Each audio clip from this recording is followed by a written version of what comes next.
La société d'aujourd'hui est composée d'une kyrielle d'institutions, partant des institutions politiques, institutions juridiques, institutions religieuses, jusqu'aux institutions de classe sociale, de tradition et de profession.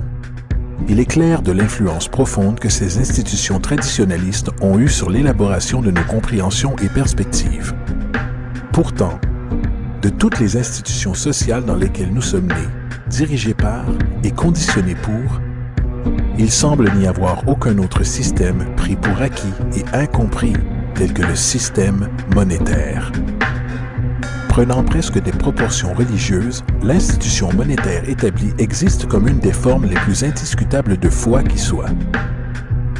Comment l'argent est créé, les politiques par lesquelles elle est gouvernée et comment il affecte réellement la société ne semblent pas intéresser la grande majorité de la population.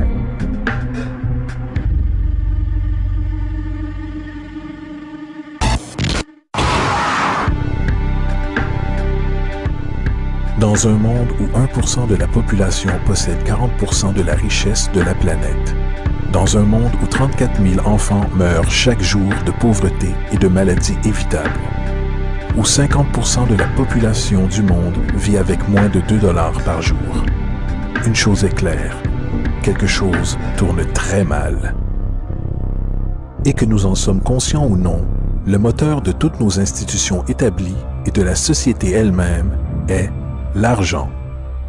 Donc, comprendre cette institution de politique monétaire est essentiel pour comprendre pourquoi nos vies sont telles qu'elles sont. Malheureusement, l'économie est souvent perçue avec confusion et ennui. Les flux ininterrompus du jargon financier secondé de mathématiques dissuadent rapidement les gens de tenter de la comprendre. Pourtant, le fait est que la complexité associée au système financier n'est qu'un simple masque conçu pour dissimuler une des structures les plus socialement paralysantes que l'humanité ait jamais subies.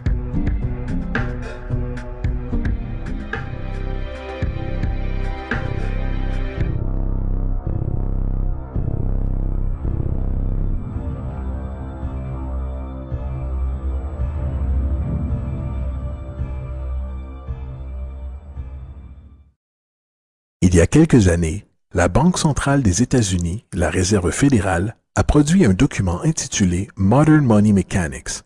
Cette publication a détaillé la pratique institutionnalisée de création d'argent utilisée par la Réserve fédérale et le tissu de banque commerciale mondiale qu'elle supporte.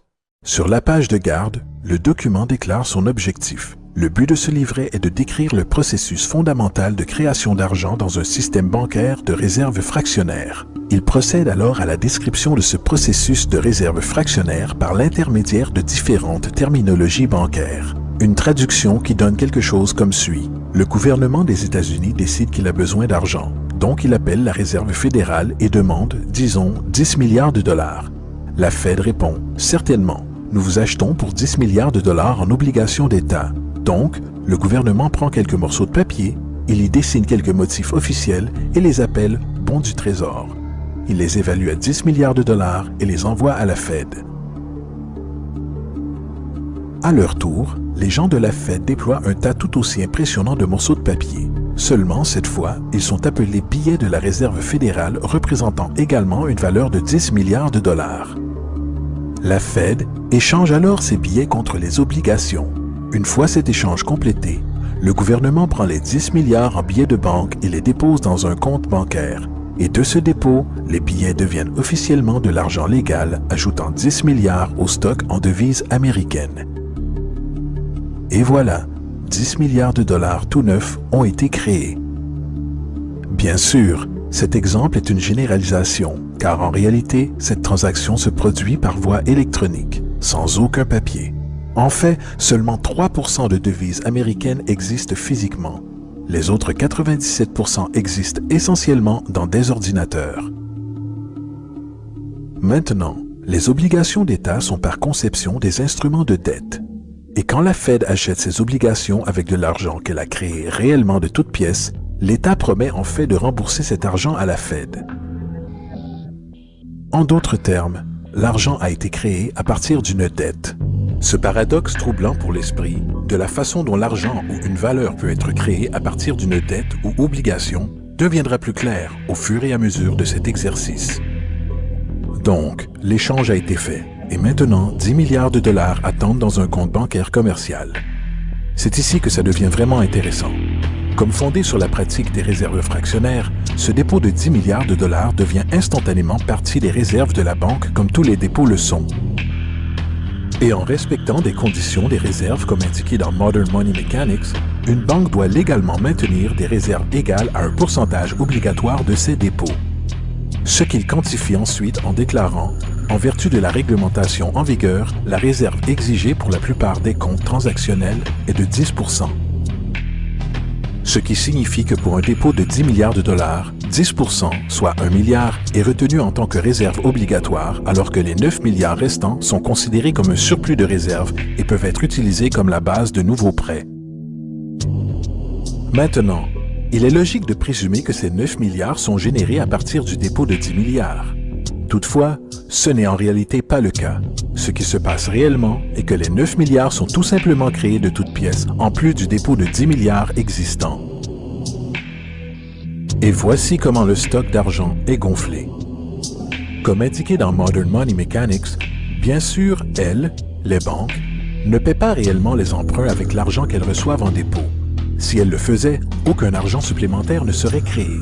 Ce qu'elles font lorsqu'elles réalisent un prêt est d'accepter des obligations, contrats d'emprunt, en échange d'avoir, argent, sur le compte transactionnel de l'emprunteur. En d'autres termes, les 9 milliards peuvent être créés à partir de rien tout simplement parce qu'il y a une demande pour un tel emprunt et qu'il y a un dépôt de 10 milliards pour satisfaire les obligations de réserve. Maintenant, supposons que quelqu'un arrive dans une banque et emprunte les 9 milliards nouvellement disponibles. Ils vont alors certainement prendre cet argent et le déposer dans leur propre compte bancaire. L'opération se répète alors, car ce dépôt fait devient partie des réserves de la banque. Soit 10% sont isolés et à nouveau 90% des 9 milliards ou 8,1 milliards sont maintenant disponibles comme argent nouvellement créé permettant de nouveaux emprunts. Et bien sûr, ces 8,1 peuvent être prêtés et déposés à leur tour créant 7,2 milliards supplémentaires, puis 6,5 milliards, puis 5,9 milliards, etc. Ce cycle de dépôt-emprunt d'argent peut techniquement continuer à l'infini. Le résultat mathématique moyen résultant est qu'environ 90 milliards de dollars peuvent être créés à partir des 10 milliards d'origine. En d'autres termes, pour chaque dépôt fait dans le système bancaire, environ 9 fois le montant peut être créé de toutes pièces. Money jitters. Ask the obliging Bank of America for a jar of soothing instant money, M-O-N-E-Y, in the form of a convenient personal loan. Donc, maintenant que nous comprenons comment l'argent est créé par ce système bancaire de réserve fractionnaire, une question logique, encore illusoire, peut venir à l'esprit. Quoi donc donne réellement sa valeur à l'argent nouvellement créé? La réponse, l'argent qui existe déjà. Le nouvel argent vole essentiellement sa valeur en stock existant. Comme le stock total est accru sans se soucier de la valeur en biens et services, et comme le stock et la demande définissent l'équilibre, les prix augmentent, diminuant le pouvoir d'achat de chaque dollar. Ceci est généralement dénommé inflation. Et l'inflation est essentiellement une taxe cachée sur les citoyens. What is the advice that you generally get? And that is inflate the currency. They don't say debase the currency. They don't say devalue the currency. They don't say cheat the people who are saved. They say lower the interest rates. The real deception is when we distort the value of money, when we create money out of thin air. We have no savings, yet there's so-called capital. So my question boils down to this. How in the world can we expect to solve the problems of inflation, that is, the increase in the supply of money, with more inflation? Bien sûr, ce n'est pas possible. Le système de réserve fractionnaire de l'expansion monétaire est fondamentalement inflationniste, car le fait de dilater la provision d'argent sans avoir une croissance proportionnelle des biens et des services dans l'économie dévaluera toujours une monnaie. En fait, un bref aperçu historique sur la valeur du dollar américain en comparaison avec le stock d'argent reflète complètement cette observation. Une relation inversée est évidente. $1 en 1913 nécessiterait 21,6 $ en 2007 pour une valeur équivalente, ce qui représente une dévaluation de 96% depuis que la Réserve fédérale existe. Maintenant, si cette réalité d'inflation inhérente et perpétuelle semble absurde et se mordre la queue économiquement, attendez un instant, car absurdité est un euphémisme comparé au fonctionnement de notre système financier. En effet, à l'intérieur de notre système financier, l'argent est une dette, et une dette est de l'argent. Voici un diagramme du stock d'argent américain entre 1950 et 2006. Voici un diagramme de la dette nationale américaine durant la même période. Intéressant est-il, les tendances sont pratiquement les mêmes, car plus il y a d'argent, plus il y a de dettes. Plus il y a de dettes, plus il y a d'argent. Autrement dit, chaque dollar de votre portefeuille est dû à quelqu'un par quelqu'un. Car n'oubliez pas, le seul moyen pour l'argent d'exister est par l'intermédiaire d'emprunts. Par conséquent, si tout le monde dans le pays était capable de payer toutes les dettes, y compris l'État, il n'y aurait pas un dollar en circulation.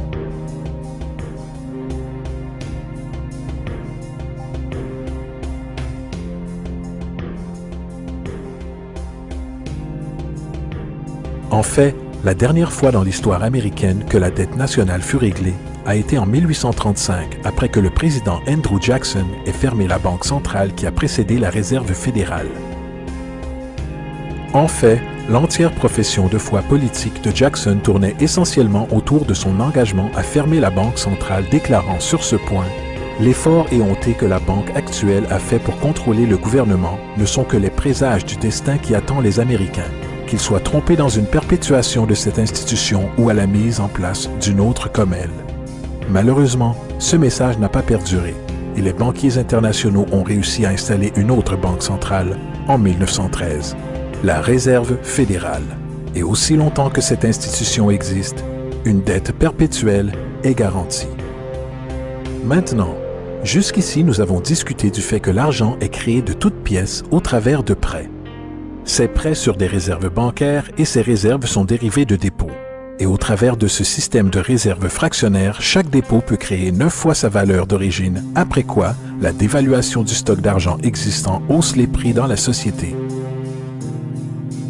Et comme cet argent est créé au travers de dettes et circule aléatoirement dans le commerce, les gens deviennent détachés de leurs dettes d'origine et un déséquilibre existe lorsque les gens sont forcés à rivaliser pour du travail afin d'extraire suffisamment d'argent du stock monétaire pour subvenir à leurs besoins.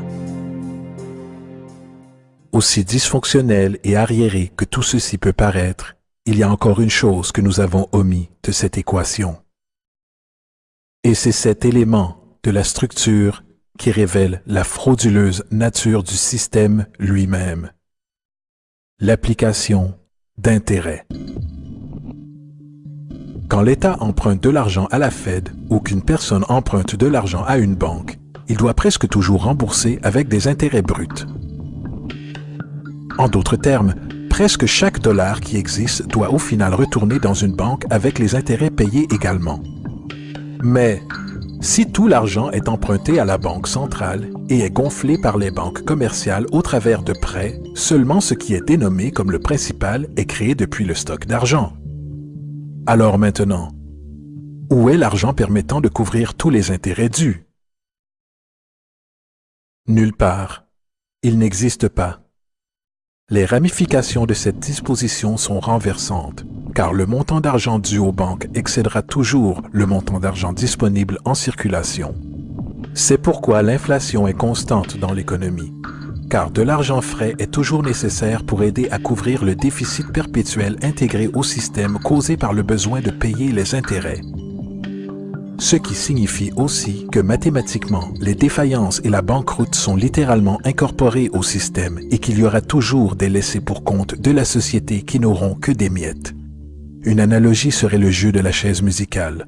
Au moment où la musique s'arrête, quelqu'un est mis de côté. Et c'est tout le problème. Ils transfèrent invariablement les véritables biens de l'individu vers les banques, car si vous n'êtes pas en mesure de payer votre hypothèque, ils prendront votre propriété. C'est particulièrement rageant quand vous réalisez que non seulement ce défaut est inévitable dû aux pratiques de réserve fractionnaire, mais aussi par le fait que l'argent que la banque vous a prêté n'existe pas légalement en premier lieu.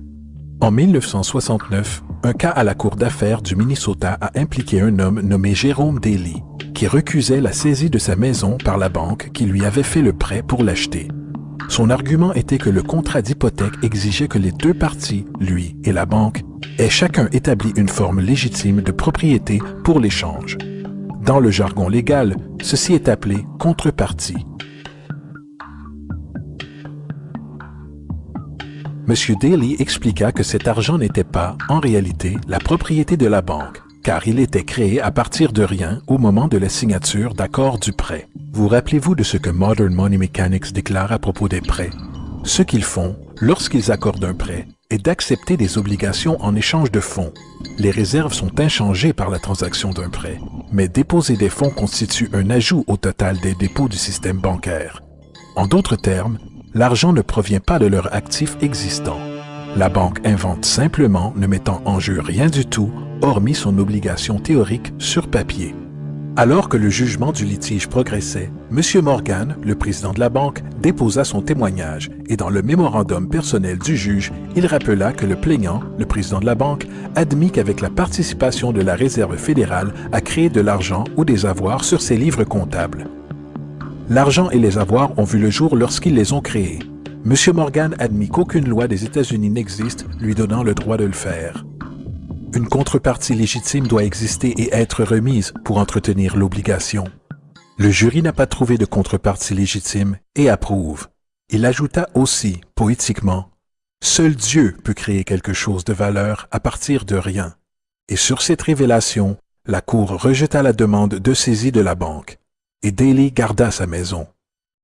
Les implications de la décision de cette Cour sont immenses, car à chaque fois que vous empruntez de l'argent à une banque, que ce soit pour une hypothèque ou une facture par carte de crédit, l'argent que l'on vous donne n'est pas seulement contrefait, il est illégitime comme forme de contrepartie et par conséquent annule le contrat de remboursement, car la banque n'a jamais été en possession de cet argent. Malheureusement, de telles jurisprudences sont supprimées et ignorées, et le jeu du transfert perpétuel de biens et de la dette perpétuelle continue. Ce qui nous amène à l'ultime question.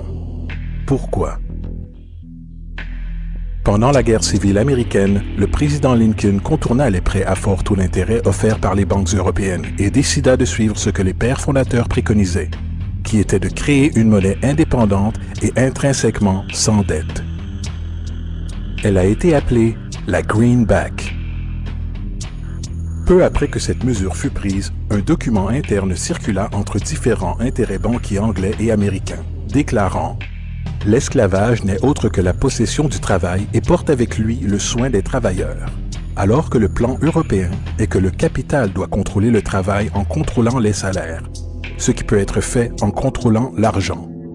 Il n'est pas bon d'autoriser la Greenback, car nous ne pouvons la contrôler. » La politique de réserve fractionnaire perpétrée par la Réserve fédérale qui s'est répandue en pratique dans la grande majorité des banques dans le monde est en réalité un système d'esclavage moderne. Pensez-y. L'argent est créé à partir de dettes. Que font les gens lorsqu'ils sont débiteurs? Ils se proposent à l'embauche pour rembourser. Mais si l'argent ne peut être créé qu'à partir d'emprunts, comment la société peut être délivrée des dettes? Elle ne peut pas. Et c'est l'objectif. Et c'est la peur de perdre ses avoirs, secondée par la lutte pour garder le dessus, avec une dette perpétuelle et l'inflation inhérente au système, aggravée d'une pénurie incontournable dans la provision d'argent même, créée par des intérêts qui ne pourront jamais être remboursés, qui garde l'esclave salarié dans ce chemin. courant sur une roue de hamster, avec des millions d'autres, en effet propulsant un empire qui ne bénéficie réellement qu'à une élite au sommet de la pyramide. Car, à la fin de la journée, pour qui travaillez-vous réellement? Les banques. L'argent est créé dans une banque et inévitablement finit dans une banque. Ce sont les véritables maîtres, accompagnés des corporations et des gouvernements qu'ils supportent. L'esclavage physique oblige à nourrir et loger les gens. L'esclavage économique oblige les gens à se nourrir et se loger eux-mêmes. C'est l'une des arnaques les plus ingénieuses de manipulation sociale jamais créées, et à la base, c'est une guerre invisible contre la population. La dette est une arme utilisée pour conquérir et asservir des sociétés, et les intérêts sont ses munitions principales. Et comme la majorité vit ignorante de cette réalité, les banques, en association avec les gouvernements et les corporations, continuent à perfectionner et étendre leurs tactiques de guerre économique, générant de nouvelles bases, telles que la Banque mondiale et le Fonds monétaire international, tout en inventant un nouveau type de soldat, la naissance de l'assassin économique.